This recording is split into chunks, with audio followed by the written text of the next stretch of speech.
सेवालाल महाराजांनी कधी व्यासपीठावर उभं राहून भाषणं दिली नाहीत. ते तांड्यावर राहिले, रानावनात फिरले, कष्टात जगले आणि माणुसकीचा धडा त्यांनी शिकवला.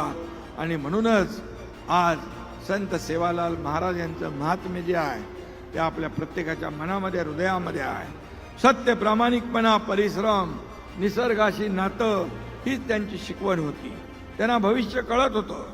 पाण्याचं, पर्यावरणाचं महत्त्व त्यांना कळलं होतं. म्हणूनच ते म्हणायचे, रपिया कटोरो पाळी वग जाय, रपिया कटोरो पाळी वग जाय.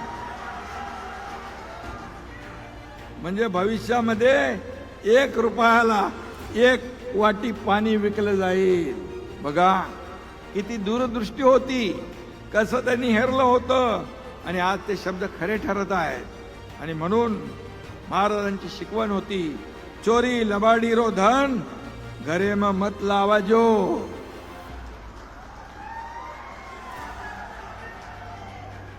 आणि म्हणून माझ्या बंजारा समाजाने महाराजांच्या त्या आदेशाचं कायम पालन केलेलं आहे. म्हणून बंजारा समाजाला मी मनापासून धन्यवाद देतो.